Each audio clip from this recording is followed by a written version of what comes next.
सबसे पहले सन 2013 की भर्ती पूरी करने की मांग करता हूं और इसके साथ ही जो सीएचए के साथी लंबे समय से आंदोलन कर रहे हैं, मैं सरकार से गुजारिश करता हूं कि सहानुभूतिपूर्वक इनकी मांगों पर विचार करके और इनकी समस्या का समाधान करें। सभापति महोदय, दुनिया विश्वास पे टिकी हुई है। हमारे यहाँ पे शादी ब्याह भी होते हैं तो विश्वास पे होते हैं और हमारे यहाँ पे जबान के ऊपर लोग अपनी जान तक दे देते हैं। ये मेरे हिंदुस्तान का इतिहास रहा है। लेकिन मुझे बड़े अफसोस के साथ कहना पड़ रहा है सभापति महोदय, मैं 4 साल से मांग करता आ रहा हूं प्रत्येक सत्र में कि जिस प्रकार से 22 राज्यों में अलग अलग कानून बना करके राजस्थान के युवाओं को रोजगार पाने से रोका जा रहा है, तो या तो केंद्र सरकार कानून बना के और उन कानून बने हुए उन कानूनों को स्टेट ने जो बनाए उनको निष्प्रभावी करे, जिससे राजस्थान के बेरोजगार को भी रोजगार मिले। और अगर ऐसा नहीं है तो राजस्थान की सरकार भी बिल लाए, कानून बनाए, जैसे बिहार में बनाया, हरियाणा में बनाया, अन्य राज्यों में बना हुआ है। तो सरकार भी कानून बनाए जिससे कि राजस्थान के स्थानीय जवानों को सरकारी नौकरियों में 90 से 100% आरक्षण मिले, प्राइवेट कंपनियों में कम से कम 75% आरक्षण मिले। और अफसोस की बात है सभापति महोदय, राज्यसभा चुनाव के वक्त मुख्यमंत्री जी ने स्वयं मुझे वचन दिया था कि जल्दी ये बिल ला करके और हम ये कानून बनाएंगे। इतने दिनों से वेट करते रहे और अभी विधानसभा में जवाब आया कि ऐसा कोई कानून नहीं बनाने जा रहे हैं। जब मुख्यमंत्री जी खुद जबान देकर के एक विधायक को और फिर अगर मुकर जाए तो इससे ज्यादा अफसोस की बात नहीं हो सकती है। इसलिए मैंने मांग की कि 5 लाख भर्तियां निकाले। चुनाव के वक्त घोषणाएं हो जाती हैं, अभी कहा गया कि 1,82,000 भर्तियां निकाली हैं। हमने कहा भर्ती कैलेंडर जारी करे कि ये भर्ती तुरंत डेट दे एग्जाम की, फिर रिजल्ट की डेट दे, फिर ज्वाइनिंग की 6 महीने में डेट दे, जब तो हम मानेंगे कि सरकार की नीयत साफ है। वरना घोषणाओं में क्या रखा है, केवल घोषणा करने से 5 लाख की वो भर्तियां निकाले। भर्ती प्रक्रिया में इतनी विसंगतियां हैं सभापति महोदय, कोई भी भर्ती निकले, कभी किसी में 10 जो क्वेश्चन है वो गलत आते हैं, किसी के 20 के आंसर गलत आते हैं, फिर उनको डिलीट कर दिया जाता है। क्या मजाक चल रहा है कि एक पेपर बनाने वाला है वो पेपर ये नहीं बना सकता कि ये क्वेश्चन सही है या नहीं है, इनका आंसर सही है नहीं है, आंसर की जारी कर दी जाती है, फिर डिलीट कर दिया जाता है, गलती हो गई है। तो क्या मजाक कर रही है एजेंसियां, जो कैसे ये पेपर लीक नहीं होगा। जो इतने लापरवाह लोग अगर एग्जाम कराएंगे तो ये पेपर लीक कभी नहीं रुकने। और ये टफ पेपर क्यों दिया जाता है सभापति महोदय, इसलिए दिया जाता है कि पढ़ने वाला बच्चा कांस्टेबल में भर्ती होना चाहता है, आईएएस का पेपर पकड़ा दिया, वो पढ़ेगा, उसका लेवल वही है, तो वो सेलेक्ट कैसे होगा, सोल्व कैसे करेगा। और जिसने पेपर चुरा लाया वो सोल्व करके दे देगा, उसका सिलेक्शन हो जाएगा, वो थानेदार बन जाएगा, वो अधिकारी बन जाएगा और वो बेचारा अपने घर रोता चला जाएगा। सभापति महोदय, मजाक चल रहा है राजस्थान के अंदर।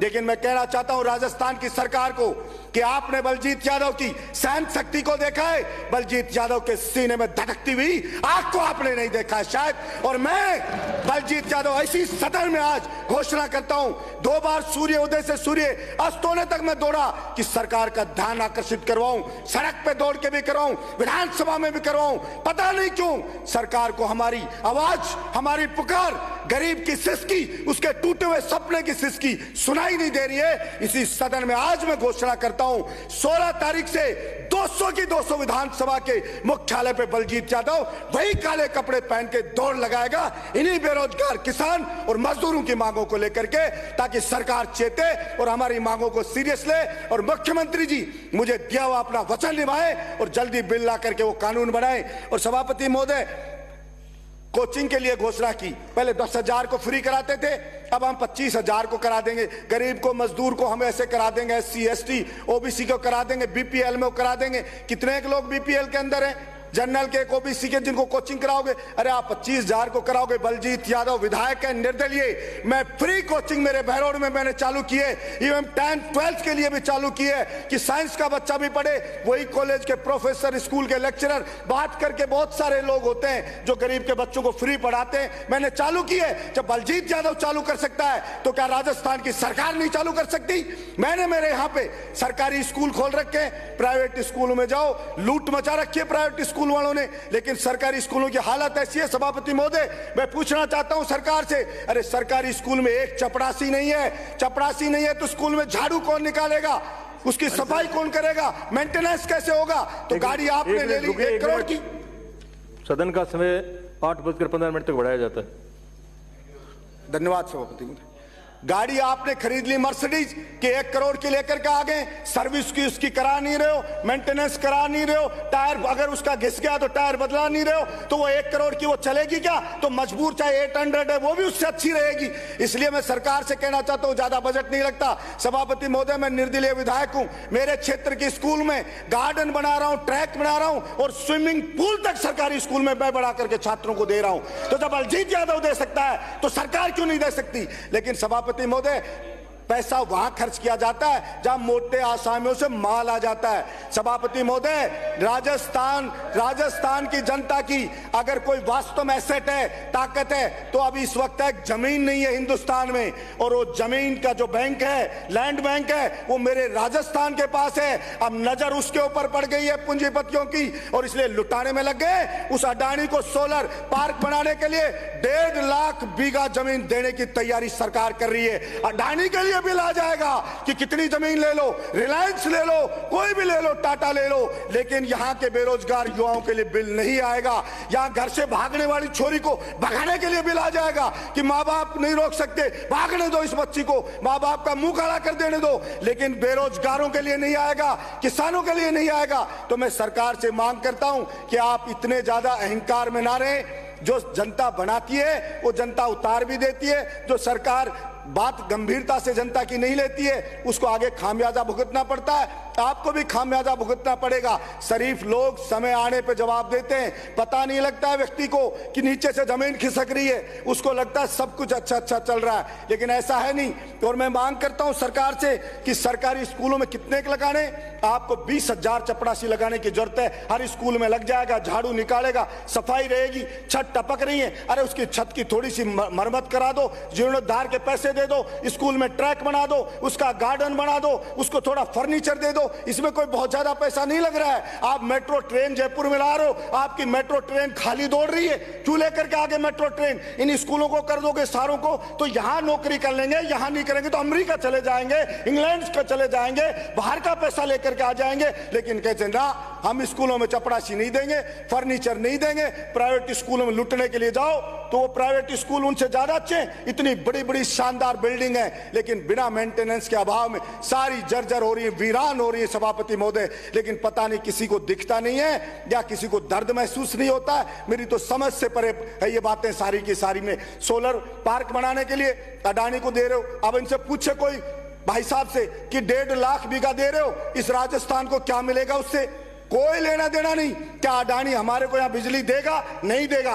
क्या आपने कॉन्ट्रैक्ट किया कि कम से कम इतनी बिजली तो देगा, इस रेट में देगा? नहीं किया। क्या अडानी जी बनाएंगे, जमीन हमारी रियायती दर पे लेंगे और फिर वो बेचेंगे, मुंह मांगी दाम पे बेचेंगे? बिजली जो 2 रुपए अप्रैल से पहले सभापति महोदय 2 रुपए, 2.25 रुपए यूनिट के अंदर जब कभी खरीदनी पड़ती थी, कोई कमी आए तो उस बिजली को कितने रेट पे खरीदा है? 18 रुपए यूनिट तक बिजली को खरीदा है, 18 रुपए यूनिट तक। और फिर भी गर्मी में रोता रहा किसान, मुझे जाके फैक्ट्रियों की बिजली काटनी पड़ी।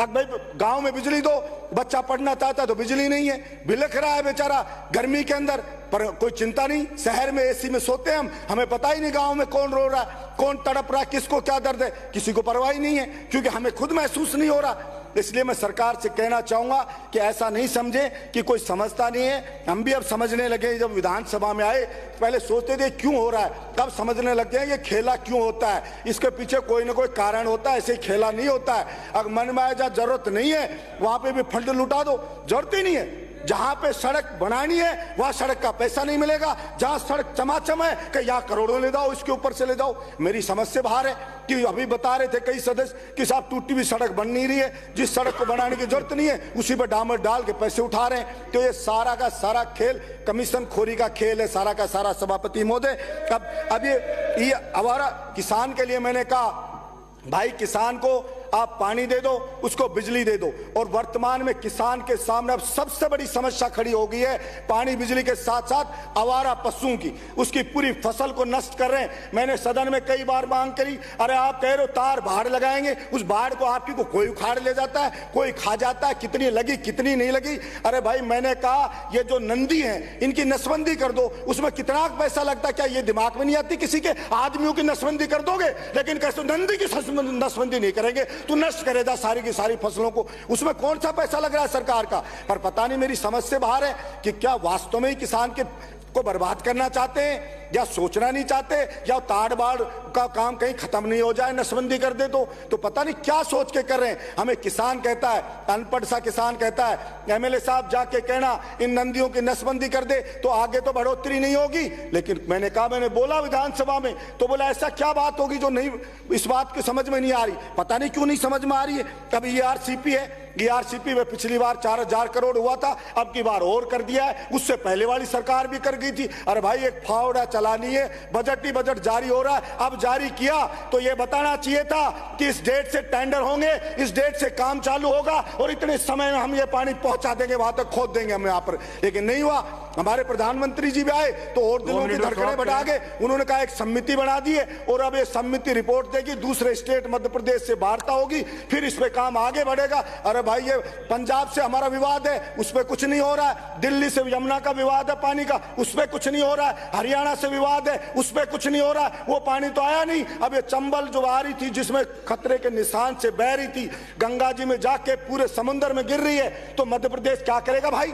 मध्य प्रदेश को अगर ज्यादा है तो रोक ले उस पानी को, क्यों बाढ़ आने दे रहा है? और बह के जा रहा है तो उसमें दिक्कत नहीं है, समंदर में गिर जाएगा, लेकिन राजस्थान का किसान पिसाया मर जाएगा, उसको पानी नहीं पीने देंगे। ऐसे कैसे चलेगा? ये केवल और केवल राजनीति करते जाओ और मरे बेचारा किसान मजदूर मरता जाए, लुटता जाए। समर्थन मूल्य पे फसल आएगी तो कहेंगे अभी नहीं खरीदेंगे, और जब वो किसान बेचारे की फसल दूसरे ले जाएंगे, लाला जी खरीद लेंगे, मजबूर होकर बेच देगा, फिर क्या खरीद चालू करेंगे? खरीद करेंगे तो जो राजस्थान देश का 45% बाजरा मेरा राजस्थान अकेला पैदा करता है, लेकिन उस बाजरा को समर्थन मूल्य पे नहीं खरीदेंगे। हमारे बगल के स्टेट के अंदर बाजरा 2300-2400 रुपए के अंदर खरीदा जा रहा है, 2400 रुपए क्विंटल में, और यहाँ पे 1200 रुपए में बेचने को तैयार है किसान, बेचारा 1200 पे बेचने को मजबूर है, वो बिक रहा है लेकिन उसको नहीं खरीदेंगे। इसी तरह मैं मांग करता हूं सरकार से कि किसान को पूरी उसकी फसल का दाम मिले और किसान का समर्थन मूल्य क्या होता है? मिनिमम प्राइस है, मैक्सिमम प्राइस नहीं है, मिनिमम प्राइस। क्या वो भी सरकार नहीं देना चाहती कि मिनिमम प्राइस से भी आधी रेट पे बेचने को मजबूर है? लेकिन पता नहीं क्यों कि सबके लिए बजट है, हजारों करोड़ ले जाओ उनके लिए बजट है, लेकिन किसान के लिए बजट नहीं है, जवान के लिए बजट नहीं है, गरीब के विद्यार्थी पढ़ने वाले के लिए बजट नहीं है। कभी कह देते हैं लाल डोरे के लिए मांग करी, किसान ने बेचारे ने मकान, बस खत्म कर रहा हूं सभापति, एक मिनट खत्म कर रहा हूं सभापति, मुझे पता है मेरी बात बहुत कड़वी सी लग रही है पर एक मिनट में, लाल डोरे के लिए आबादी बढ़ गई, कब से लाल डोरा निश्चित है लेकिन उसको पट्टा नहीं मिल रही है, प्रशासन गांव के संग पट्टा मिल नहीं रहा है क्योंकि आबादी का लाल डोरे का विस्तार नहीं करो। अरे बरसों हो गए, क्या लोग बढ़े नहीं, जनसंख्या बढ़ी नहीं, ये बात समझ में नहीं आ रही, लेकिन उस लाल डोरे का विस्तार नहीं कर रहे हैं। विस्तार नहीं करोगे तो उसको पट्टा नहीं मिलेगा। इसलिए मैं सरकार से मांग करता हूं कि उसका भी करे। और एक वीसी खेलने का एक नया ट्रेंड चल गया आजकल, ये कोरोना भगवान क्या है, यहाँ पे आकर के वीसी छोड़ गए। अब मन में जो लेट बैठ जाता अधिकारियों को, आज वीसी है 4 घंटे इसकी, फिर 4 घंटे इसकी, 2-2 बार सभापति महोदय वीसी चलती है, सब कुछ एकदम जाम हो जाता है, सारा प्रशासन वीसी में लग जाता है, प्रिंसिपल को वीसी बुला लेते हैं, टीचर से तरह तरह की सूचनाएं मांगते हैं, वो बच्चों को पढ़ाई कैसे हर काम में लगा दिया, तो टीचर को पढ़ाई करने दे, पढ़ाई हो। और 3rd ग्रेड के टीचर है, ये बरसों से बाहर पड़े, इनको भी मौका दे अपने